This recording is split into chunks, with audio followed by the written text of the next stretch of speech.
When they were going through a hard time, they just kept calling on Allah.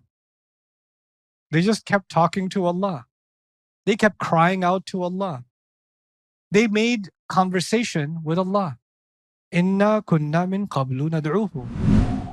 والطور وكتاب مسطور Inna kunna min qablu nad'uhu. And before even that, so Allah protected us from the punishment of hell. And we used to be worried about our families. But even much before we were even worried about our families, notice the min qablu this time. There's an extra min. In the previous ayah, 2 ayahs ago, there was qablu without min.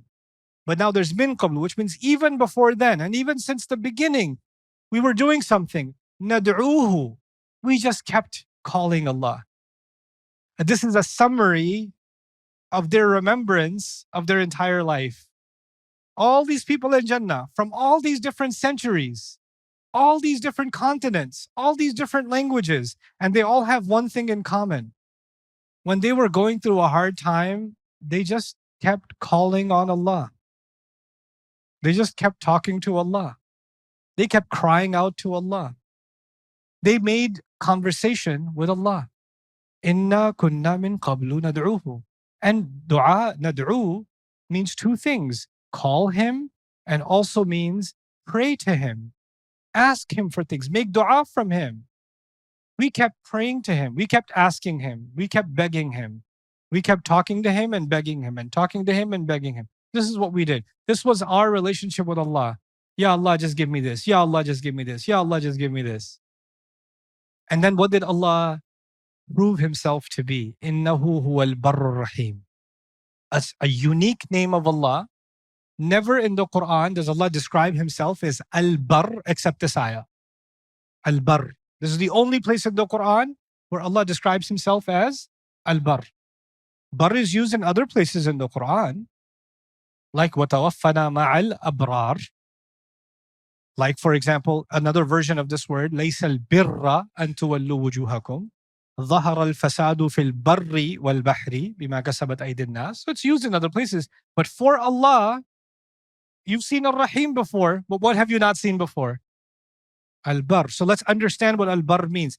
Al-Barr originally means land far away from the water. Land far away from the water. The land close to the water is reef. Reef. And the land inland is Barr. The idea is it's the opposite of Bahr. So let's understand this first. When you're in the sea and you're on a ship, are you absolutely safe?